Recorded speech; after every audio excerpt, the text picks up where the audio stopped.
तो आदाब, नमस्कार, गुड इवनिंग, सत श्रीकाल। एक बार फिर आप तमाम लोगों का स्वागत है क्राइम तक की कहानी के इस एपिसोड में। उम्मीद है पूरी फैमिली अच्छी होगी, अपना और अपनों का ख्याल रख रही होगी। बात 22 मई 2019 की है। आगरा जयपुर हाईवे के करीब एक शख्स गुजर रहा था। अचानक वो देखता है कि एक लड़की बदहवास सड़क पर दौड़ रही है। दौड़ क्या रही है, बल्कि लंगड़ा कर चल रही है। जिस चीज़ ने उसको उसकी तरफ खींचा वो ये था कि उस लड़की के जिस्म पर कोई भी कपड़ा नहीं था। वो करा रही थी, मदद के लिए गिड़गिड़ा रही थी। वो शख्स फौरन अपने मोबाइल से पुलिस को फ़ोन करता है। थोड़ी देर में पुलिस की टीम मौके पर पहुंचती है। जब पुलिस पहुंचती है, लड़की लगभग नीम बेहोशी की हालत में थी। फौरन पुलिस की टीम अपनी जिप्सी से कुछ चादर निकालती है, उस लड़की के जिस्म पर डालती है, उसे ढकती है। कई जगह खून गिर रहा था। उसके बाद वो लेकर फौरन उसे अस्पताल पहुंचती है। अस्पताल जाने के बाद अब डॉक्टर उसका इलाज करते हैं। वो पाते हैं कि उसके प्राइवेट पार्ट्स में एलईडी बल्ब के कुछ टुकड़े हैं, सिरिंज है और जिस्म पर कई जगह चोट के निशान। लेकिन थोड़ी देर के बाद अब लड़की थोड़ी होश में रहती है, ठीक ठाक है, खतरे से बाहर है। पुलिस उससे पूछताछ करती है। तब पुलिस बताती है कि असल में फरवरी 2019 में एक शख्स से उसकी मुलाकात हुई और वो जयपुर में ही एक गर्ल्स हॉस्टल में रहा करती थी और एक प्राइवेट कंपनी में जॉब करती थी। फरवरी 2019 में एक शख्स से मुलाकात हुई। वो शख्स लोगों की मदद किया करता था और खुद को ह्यूमन राइट्स के किसी ऑर्गेनाइजेशन के साथ जुड़ा हुआ बताया था। तो वो उससे उसकी दोस्ती हो गई। इसी दौरान उसने किसी गरीब शख्स की मदद के लिए उससे 45,000 मांगे। लड़की को लगा कि ये नेक इंसान है, दूसरों की मदद करता है, दूसरों की भलाई के बारे में सोचता, उसने उसे पैसे दे दिए। लेकिन कुछ वक्त बीता, अब उस लड़की ने अपने पैसे मांगे, उसने दिए नहीं। उसने कई बार उसको फ़ोन किया, फिर उसने फ़ोन ही उठाना बंद कर दिया। क्योंकि उस लड़के से दोस्ती थी, उसका घर वो जानती थी, कई बार उसके घर भी गई, पर वो हमेशा टालता रहा। उसने कहा 22 मई 2019 की रात मैंने ओला राइड किया बाइक से और उसके घर पहुंची रात करीब 9:10। घर पहुंची तो उसके बाद अचानक मेरे सर पर किसी ने ज़ोर से पीछे से हमला किया और उसके बाद मुझे कुछ याद नहीं। जब आँख खुली तो मैंने पाया कि मैं एक कमरे में हूँ और उस कमरे में 3 लोग हैं। वो मेरे जिस्म पर सिगरेट से दाग रहे हैं, मुझे टॉर्चर कर रहे हैं, मेरे साथ गैंग रेप किया। और फिर इन तकलीफ़ों को सहते सहते आखिरकार मैं बेहोश हो गई। फिर जब दोबारा आँख खुली तो मैंने पाया कि मैं किसी सड़क किनारे झाड़ी में पड़ी हूँ। मुझे होश आया तो मैं बड़ी मुश्किल से झाड़ियों से ऊपर चढ़ते हुए हाईवे पर रोड पर पहुंची। कई गाड़ियों को रुकने का इशारा किया, लेकिन किसी ने भी मेरी मदद नहीं की। वो लोग आते, मुझे देखते और चले जाते। फिर थोड़ी देर में एक भला इंसान मिला, उसने मेरी हालत देखी, पुलिस को फ़ोन किया और आप लोग आ गए। अब इस लड़की के बयान और निर्भया केस के बाद इस तरह की चीज़ें जब आती हैं तो किसी भी स्टेट या डिस्ट्रिक्ट की पुलिस फौरन अलर्ट हो जाती है, क्योंकि यहाँ गैंगरेप का मामला, ऊपर से लड़की के साथ जो वहशीपन, जो जंगलीपन, तो पुलिस फौरन उस लड़की के बयान दर्ज करती है, उसका मेडिकल कराती है और उस लड़की ने जो जो जगह बताया वहाँ पे पुलिस की टीम पहुँचती है। तमाम सीसीटीवी कैमरे को खंगाला जाता है। वो लड़की कहती है कि कमरे में 3 लोग थे, लेकिन 2 और लोगों के भी वो नाम लेती है। उनमें से एक डॉक्टर और एक राजस्थान पुलिस का कांस्टेबल। तो कुल 5 नाम वो लेती है। पुलिस सब धरपकड़ शुरू करती है। 5 में से 3 लोग अरेस्ट हो जाते हैं। जब कांस्टेबल को पुलिस पकड़ने जाती है तो पता चलता है कि कांस्टेबल ऑलरेडी जेल में है और जेल में एक रेप के केस में। और वो रेप का केस किसी और ने नहीं, बल्कि इसी गैंग रेप की विक्टिम ने कुछ वक्त पहले उस पर लगाया था और इसीलिए वो जेल में पकड़ा हुआ है पुलिस ने। अब पुलिस बाकी 3 लोगों से पूछताछ कर रही है। तीनों कह रहे हैं कि साहब हमें बेकसूर फंसाया जा रहा है। लेकिन पुलिस अब उनके मोबाइल, उनके कॉल डिटेल, जो सीसीटीवी फुटेज है, वो सारी चीज़ें खंगाल रही है। जांच आगे बढ़ रही है, इधर प्रेशर भी है, मीडिया में खबर भी आ गई है एक और विभत्स गैंग रेप, और लगातार फ्रंट पेज पे, हेडलाइन पे ये खबर चल रही है। तो अब आगरा पुलिस के लिए भी बड़ी दिक्कत कि इस केस को जल्द से जल्द सुलझाया जाए। उधर लड़की धीरे धीरे ठीक होती है, हॉस्पिटल से बाहर आ जाती है। अब पुलिस उसके बयान के आधार पर पकड़े गए आरोपियों से लगातार पूछताछ कर रही है, लेकिन पुलिस को कोई क्लू नहीं मिल रहा है। फिर पुलिस सोचती है कि आखिर इसमें एक डॉक्टर, इसमें एक पुलिस वाला, एक ह्यूमन राइट्स का एक्टिविस्ट और 2 और लोग, मतलब सारे अलग अलग फील्ड के लोग हैं, और ये सारे एक जगह क्यों जमा हो गए? क्यों उन्होंने इस लड़की का गैंगरेप किया? लेकिन वो गैंगरेप की विक्टिम। तो पुलिस अपनी तफ्तीश आगे बढ़ा रही है। सारे सीसीटीवी फुटेज खंगाल डाले। उससे जो राइडर था, जो उसने बुक किया था एक मोबाइल ऐप से, उसके ड्राइवर को ही बुलाया, उससे भी पूछताछ की। फिर इस लड़की ने बताया कि मैं उससे एक रात पहले भी उसके घर गई थी पैसे लेने के लिए, तब मैंने कैब बुक किया था। उस कैब के ड्राइवर से भी पूछताछ हुई। उन दोनों ने कहा कि हाँ, उस लड़की को वो लेकर आए थे। तो सारी बातचीत, पूछताछ, सीसीटीवी कैमरे, मोबाइल डिटेल, सब पुलिस ने खंगाल डाला। इन सभी चीज़ों को खंगालने के बाद इसी बीच में मेडिकल रिपोर्ट भी आ गई लड़की की। मेडिकल रिपोर्ट जब पुलिस ने देखा तो पुलिस हैरान रह गई। डॉक्टरों के हिसाब से इस मेडिकल रिपोर्ट में उस लड़की के ऊपर एक भी ऐसा घाव या जख्म नहीं था जो जानलेवा साबित होता। वो सारे मामूली घाव थे। लेकिन ये भी फैक्ट था कि सिरिंज के निशान थे प्राइवेट पार्ट्स पर, एलईडी बल्ब के कुछ टुकड़े धंसे हुए थे। अब ये कोई खुद से तो कर नहीं सकता। लेकिन जिस तरीके से उस लड़की का बयान, गैंगरेप की कहानी और ये मेडिकल रिपोर्ट पुलिस को बड़ा अजीब लग रहा था। अब पुलिस दोबारा से नए सिरे से इस केस की जांच करती है। तब तक जो मोबाइल के सर्विलांस थे और सीसीटीवी फुटेज की सारी तस्वीरें थी, उन सबको अलग अलग पुलिस की टीमें इकट्ठा कर रही, क्योंकि इस केस को सुलझाने के लिए एक साथ कई पुलिस की टीम को लगाया गया था। अब जब सब कुछ एक साथ जांच शुरू हुई और धीरे धीरे करके उसकी रिपोर्ट आई, 5 में से 3 आरोपी पकड़े गए थे, एक चौथा जेल में था, एक 5वां कहीं और था। वो घर पे भी नहीं था और किसी काम के सिलसिले में गया हुआ था। तो अब उनसे पुलिस ने पूरी पूछताछ की। इसके बाद जब टेक्निकल एविडेंस सामने आया तो एक ऐसी कहानी सामने आई कि खुद पुलिस दंग थी, हैरान थी। वो इसलिए कि पुलिस ने अपनी जिंदगी में, अपनी पुलिसिंग में ऐसा केस ही नहीं देखा था। सबसे पहले पुलिस ने उस लड़की के मोबाइल डिटेल को खंगाला। अच्छा, उस लड़की का मोबाइल भी गायब था। उसने कहा कि जब मैं गई उसके बाद मेरा मोबाइल मेरे पास था नहीं। तो जब मोबाइल डिटेल को खंगाला तो पता चला कि वो मोबाइल असल में उस रात से पहले शाम से ही उसकी अपनी एक सिस्टर के पास था, रियल सिस्टर के पास। इसके बाद जब दोबारा उस बुलाया गया ओला के जो राइडर है, जिसने बाइक पर छोड़ा था 22 मई की रात 9:10 पर, तब उसने कहा कि हाँ, उसने उससे शुरू में भी उसने ये बयान दिया था।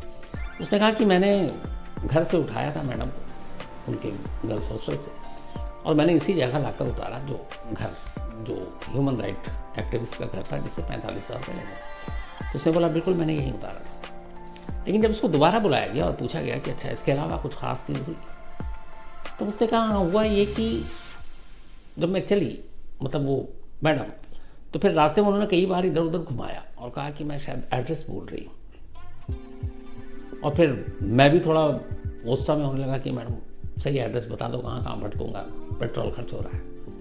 तो फिर उन्होंने कहा कि अच्छा ठीक है, तुम मुझे यहीं पे उतार दो। तो उस घर से पहले उतर गई और वहाँ पे थोड़ा सा सन्नाटा है। अब पुलिस को ये बात बड़ी अजीब लगी, क्योंकि उससे एक रोज़ पहले वो कैब करके गई थी उस घर में। उसने खुद अपना स्टेटमेंट दिया था कि हमारी अच्छी दोस्ती थी, मैं कई बार घर गई थी। तो कई बार जो जिसके घर जाए उस घर का एड्रेस कैसे भूल सकता है, यहाँ पहला डाउट हुआ। दूसरा, उसने कहा कि मेरा मोबाइल गायब है, तो फिर मोबाइल कहाँ? मोबाइल घर पे था, बहन के पास। जब बहन से पूछताछ हुई तो पता चला कि वो मेरी बहन का एक फ्रेंड आया था और उसने कहा कि ये मोबाइल दीदी ने भेजा है, स्विच ऑफ है, इसको ऑन मत करना, रखे रहना। तो वो स्विच ऑफ बहन के घर पे मोबाइल शाम को ही पहुंच गया। अब ये 2 चीज़ें आई। तीसरी, जब सीसीटीवी कैमरे को खंगाला गया तो उसमें एक बड़ी अजीब चीज़ दिखाई दी। उसमें अजीब चीज़ ये दिखाई दी कि उस रात 9:10 पर जब ये उतरी थी, उसके करीब 20 मिनट के बाद उस ह्यूमन राइट एक्टिविस्ट के घर के इर्द गिर्द और भी कई सीसीटीवी कैमरे थे। उसमें एक अजीब चेहरा नजर आता है। सीसीटीवी कैमरे में पुलिस को जो तस्वीर दिखाई दी वो बड़ी अजीब थी। वो तस्वीर ये थी कि ह्यूमन राइट एक्टिविस्ट के घर के इर्द गिर्द और उसके आसपास लगे कुछ कैमरों में रात करीब 9:40 के आसपास एक साया घूम रहा है। वो साया इसलिए कह रहा हूं कि वह है एक लड़की, लेकिन उसके जिस्म पर उसने अपने पॉलिथीन लपेट रखा है। जब सीसीटीवी कैमरे के कुछ इमेजेस को जूम करके देखा गया तो ये देखा कि उस लड़की के मुंह में सफ़ेद रंग का कुछ है और उसके ऊपर टेप लगा हुआ है, और वो लड़की अपने पैरों से यूं घूम रही है, टहल रही है। ऐसे देख के तो कई बार लगे कहीं भूत प्रेत तो नहीं है, लेकिन अब कानून में तो माना नहीं जाता है। तो वो लड़की कई कैमरों में कैद हुई कि अपने पूरे जिस्म में उसने प्लास्टिक लपेट रखा है, मुंह में कपड़ा जैसी कोई चीज़ है सफ़ेद, और टेप लगा रखा है, डॉक्टर टेप। अब पुलिस को ये समझ में नहीं आया, लेकिन जब गौर से देखा गया तो पता चला कि ये वही लड़की है। अब इस तरह से घूमने का क्या मतलब? इसके बाद जब पुलिस ने फिर उसके जो बयान थे कि वो पहुंची, सर के पीछे मारा, फिर मेरी आंख खुली, फिर रात 11:30 मैंने यहाँ पाया, फिर मैं कहाँ। अब उन टाइम को जब जोड़ा गया, देखा गया और लोकेशन के हिसाब से सीसीटीवी कैमरे से, तो एक सीसीटीवी कैमरे में वो लड़की जब इंसिडेंट का वक्त बता रही है, असल में वो अपने गर्ल्स हॉस्टल में उस वक्त। इसके बाद अब जो उसने 5 नाम बताए, जिसमें से 3 तो अरेस्ट हो गए, एक ऑलरेडी जेल में था, 5वां कहीं गया हुआ था। तो जब एक का जेल है तो जेल का ही लोकेशन आएगा। जो बाकी 3 आरोपी थे जिनको पकड़ा गया था, अब उनके लोकेशन 22 मई 2019 की रात 9:10 से लेकर 12 बजे तक के जब देखे उनके मोबाइल के हिसाब से, तीनों का लोकेशन अलग अलग, तीनों उसी आगरा और जयपुर के बीच में अपने अपने घरों में थे। अब एक भी कड़ी या एक भी चीज नहीं मिल रही है, तो फिर पुलिस के दिमाग में यह भी खटक रहा है कि इस लड़की के जिस्म पर जख्म कैसे। बाकी जगह छोड़ी, प्राइवेट पार्ट्स तक में अगर एलईडी बल्ब के टुकड़े हैं, सिरिंज है, तो ये कैसे? लेकिन दूसरी तरफ सबूत चीख कर कह रहे हैं कि जिन जिन का इसने नाम लिया वो सब उस वक्त मौका वारदात पर नहीं है, सब वहां से बहुत दूरी पर है। अब पुलिस ने सारे कैरेक्टर की अलग से जांच करनी शुरू की और फिर उनसे पूछा कहानी। एक टीम गई जयपुर में उस कांस्टेबल से मिली जो ऑलरेडी उसी लड़की के इल्जाम पर रेप के मामले में जेल में बंद था। उसने पूछा भाई आप बताओ। तो उसने कहा इस लड़की से मेरी मुलाकात 2017 में हुई थी, हमारी दोस्ती भी हुई। फिर वो मुझ पर शादी के लिए दबाव डालने लगी। मैंने कहा अभी मुझे शादी करना नहीं, मुझे अभी करियर बनाना है। फिर उसने मुझे धमकाना शुरू किया। इसके बाद एक रोज़ अचानक जब मैं धमकी से भी नहीं डरा तो उसने मेरे खिलाफ रेप का इल्ज़ाम लगा दिया। जब रेप का इल्ज़ाम लगाया तो उस वक्त जो इल्ज़ाम था उसमें इतना दम नहीं था। मैं कोर्ट पहुंचा और कोर्ट से मुझे बेल भी मिल चुकी थी, तो मैं ज़्यादा अरेस्ट भी नहीं हुआ। और उसके बाद से अब अपना मुकदमा चल रहा है।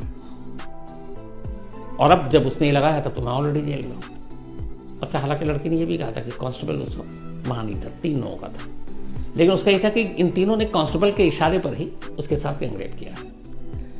अब बाकी जो 3 थे उनमें से एक डॉक्टर साहब थे। अब उन डॉक्टर साहब से पूछा गया भाई आप बताओ। डॉक्टर साहब ने कहा कि असल में 2018 में ये लड़की बीमार पड़ी और हॉस्पिटल गई। इत्तेफाक से उसी हॉस्पिटल में मेरी ड्यूटी थी। मैंने उसका इलाज किया। इसी इलाज के दौरान मेडिसिन और क्या कुछ पूछने के लिए हर डॉक्टर पेशेंट को नंबर देता, मैंने अपना नंबर दिया। वो हॉस्पिटल से डिस्चार्ज हो गई, लेकिन उसके बावजूद वो मुझे कॉल करने लगी। शुरू में मैंने उठाया, फिर मुझे लगा कि ये कुछ ऊट पटांग बातें कर रही है, तो मैंने इग्नोर करना शुरू किया। एक रोज़ वो घर पहुंच गई और उसने मेरे पेरेंट्स को धमकाया कि अगर तुम फ़ोन नहीं उठाओगे तो मैं तुम पर रेप का इल्ज़ाम लगा दूंगी, तुम्हारा करियर तबाह कर दूंगी। तो बोला मैंने पुलिस में जाकर कंप्लेंट कर दी। अब जब पुलिस में कंप्लेंट की तो उसने कहा उस लड़की ने भी पुलिस के कंप्लेंट कर दी कि इसने मेरा रेप किया है। तो जब इस तरह के कैरेक्टर और उनकी कहानियां सामने आई और इधर जो सारे सबूत आ रहे हैं, सीसीटीवी कैमरे, मोबाइल के लोकेशन, वो सारी चीजें कुछ अलग कहानी बता रही हैं। फिर पुलिस ने उस लड़की को बिठाकर पूछताछ की और कहा देखो, मेडिकल में कहीं से भी गैंगरेप तुम्हारे साथ हुआ है इसकी रिपोर्ट नहीं है। तुम्हारे जो जिस्म पर जख्म है वो ऐसा है कि जख्म तो है लेकिन बनावटी है, अपने हाथों से किए गए जख्म है। इतना संभाल कर कि जख्म भी हो और गहरा भी ना हो, जख्म भी हो जानलेवा भी ना हो। तो जब उससे सारी चीजें पूछताछ हुई तब फिर लड़की ने कबूल की। उसने कहा असल में उस कांस्टेबल के खिलाफ मैंने जब रेप का मुकदमा दर्ज किया था तो वो मुकदमा इतना ज़्यादा सॉलिड नहीं हो पाया और वो बाहर आ गया और मैं तब से उससे बदला लेना चाहती थी। इस दौरान में कई लोगों से मैंने मदद मांगी कि उस कांस्टेबल से हिसाब किताब करना है, पर किसी ने मदद नहीं की। तो उस कांस्टेबल को फंसाने के लिए फिर मैंने कहा कि पिछले रेप का मामला तो झूठा जो था उसमें तो कुछ हुआ नहीं, तो क्यों ना मैं गैंगरेप वाला एंगल इस्तेमाल करूं। और 2012 दिल्ली निर्भया के बाद मैंने देखा कि इसमें पुलिस, मीडिया, पब्लिक बहुत ज़्यादा गुस्से में आ जाती है, दबाव भी पड़ता है पुलिस को। तो उसने कहा कि अगर ऐसा करते हैं तो फिर तो वो बच नहीं पाएगा। बट उसको करने के लिए मुझे ये भी था कि अपने आप को घायल और बहुत ज़्यादा हैवानियत और दरिंदगी भी दिखानी थी मेरे साथ हुई है। तो इसीलिए मैंने ये सब प्लान किया।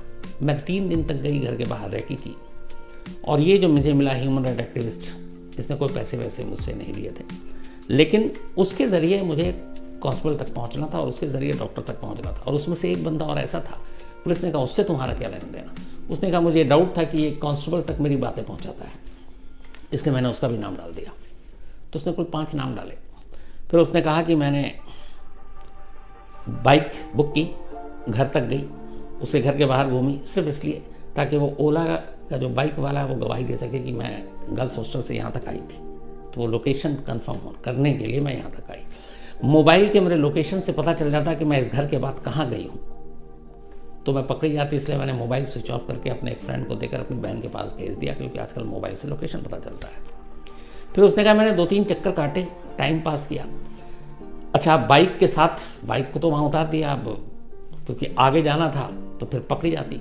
उसके बाद मैं वहाँ से पैदल निकली, इधर उधर थोड़ा टाइम वेस्ट किया, फिर मैं घर लौटी। घर आने के बाद फिर मैं अपने आप को मैंने थोड़ा सा ज़ख्मी किया, उसके बाद फिर निकली। फिर उसके बाद अपने शरीर पे प्लास्टिक और ये सारे लपेटा, मुंह में कपड़े डाले, टेप लगाया और हाईवे किनारे पहुंचकर एक झाड़ी के नीचे गिर गई। और सारे अपने जो जख्म थे वो मैंने उसी तरीके से किए। मुझे पता था कि इससे कुछ होगा, लेकिन अफसोस सब उल्टा पड़ गया। अपनी इस जांच रिपोर्ट को पुलिस ने कोर्ट में पेश किया।